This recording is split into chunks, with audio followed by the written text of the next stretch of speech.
If you're a gamer like me, you know that having extra controllers at your disposal is a necessity. But let's be real, nowadays controllers aren't all that cheap anymore.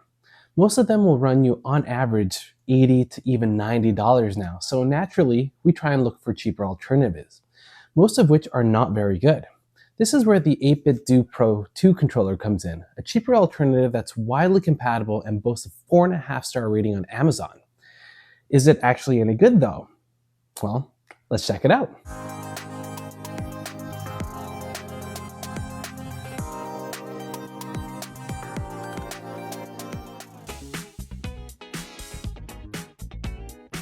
Starting off with the design, the first thing you'll notice is the nostalgic look. It's almost as if PlayStation's DualShock 1 and the Super Nintendo controller had a baby. I think it's great. It reminds me of my childhood. It's made up from plastic, and although it feels solid in your hand, you can't help but feel that the plastic used is a bit on the cheaper side. Looking at the button layout, it's a familiar layout that we've seen before. The D-pad on the left, two centralized joystick, start and select in the middle, and your standard buttons following Nintendo's XYBA format. Along the bottom, you have a share button, profile selector, and home button. Along the top, you have your L1, R1, and two triggers, as well as the pairing button for Bluetooth. And finally, on the back, you have your paddles and switch mode. The buttons themselves are very clicky and very responsive. Playing classic games like Donkey Kong Country, I didn't experience any issues, although when I tried playing Mega Man X Collection, there was a very noticeable delay. So much that it almost rendered the game unplayable, and this was the only game that I experienced this in. Looking at the joysticks, they are very precise. In games like Mario Kart with drifting or Legend of Zelda while aiming with a bow, I was able to do so with no problems. If we take a look at the back, it features a textured design which offers a bit of grip. It's nothing substantial, but it's here nonetheless. So the main thing about the 8BitDo Pro 2 is the wide compatibility. You can use this with the Switch, Xbox, Windows and Steam, Mac, iOS, and Raspberry Pi devices. Setup is super easy too. Just flip the switch into the correct mode and follow your device's normal setup process. To go more into detail, S is for the Switch, A is for Mac and iOS, D is for Android, and X is for Windows. Pairing this with my Switch and iPod took a few seconds and it was hassle-free.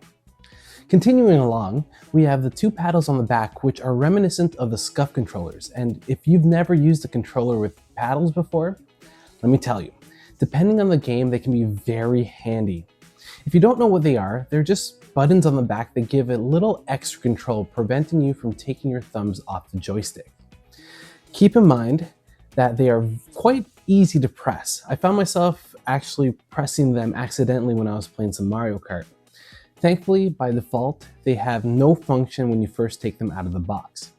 You can actually choose their function within the 8BitDo Ultimate software, but more on that later. You can have up to 3 profiles saved on this controller, and you can cycle through them using the button on the front. So if you wanted to, say, have a profile saved for racing games, fighting games, and platformers, for example, you can very well do that. Bluetooth 4.0 is present here, and I'm pleased to report that I didn't experience any issues when I was playing. The good thing here is that if you don't want to play wirelessly for some reason, you can always use the USB-C cord and use it as a wired controller. You also have a 6-axis motion sensor, customizable vibration, and 20-hour battery life coming from a 1000 milliamp removable and rechargeable battery. The good thing with the battery is that you can actually swap it out for AA batteries too, so it gives you a lot of flexibility. This is where things get interesting. The first thing you should do after connecting the 8BitDo controller is download the 8BitDo Ultimate software. This is where you unlock the potential of this controller. In here, you can choose between the 3 different profiles that you can customize. You can map each individual button, adjust the dead zones on the joystick, which means you can set the travel time to when it hits 100%. You can choose the intensity of the vibration, and even set up macros, which are button combinations assigned to a button. Now let me tell you, this would have been real handy back in the day when I was playing Killer Instinct. It would have made doing those ultra combos way easier than it would have been. Now the good thing about this app is that you can make all these changes in real time. One thing to note here is that if you wanted to use this app for either Mac or iOS, you're not able to do so.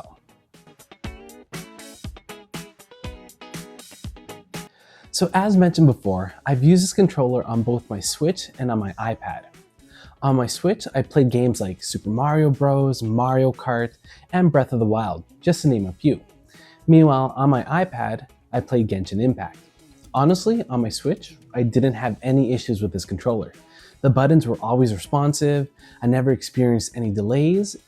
It was just a really good experience. On my iPad, on the other hand, there was the slightest delay when playing Genshin. It was something that you definitely have to get used to. Another complaint would be while playing Genshin, I noticed that the triggers were a bit too sensitive. The slightest touch would cause me to use my elemental burst. Now this wouldn't be an issue if I could adjust the trigger sensitivity within the app, but like I said, you can't do that. Apart from that, I don't really have any complaints here. Oh, that's a lie. There is one more. You can't really turn your Switch on with this controller. You have to physically push the button on the Switch to turn it on, which is a bit of a minor inconvenience, but okay, that's it. Now I'm done. The 8BitDo Pro 2 is a good controller. There's no denying that. It's very comfortable and it comes with a lot of features, including a fully customizable app experience, which allows you to truly make this your own. It comes in at a price of $69 Canadian or $49 US. Is it going to give you a better experience than the first-party controllers? Of course not. The first-party controllers will always be better. And if money wasn't an issue, I'd go for them every time. But for the price here, the 8BitDo Pro 2 comes pretty damn close.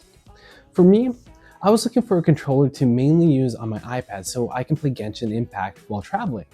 This controller does just that. The fact that I can also use this on my Switch is a definite plus.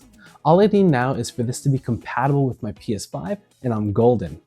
So if you're looking to save a bit of money while still getting a quality product, this is probably the best third-party controller you can find right now. Thank you guys so much for watching.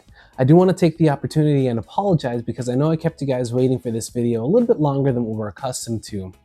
It is summer right now and life does happen, and with how expensive things are getting, especially being on a single income, it does get a little bit harder to save up for these products, to bring these videos to you guys. I'm not making excuses, but it's just the way life is right now. Oh, and it is my first time reviewing a controller, so make sure you go easy on me, okay?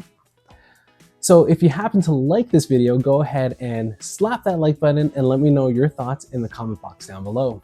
If you want to keep seeing more tech videos like this one, go ahead and subscribe to this channel, and don't forget to hit that notification bell so you don't miss out on any future videos. That's it for me, guys. As always, I'll catch you on the next video.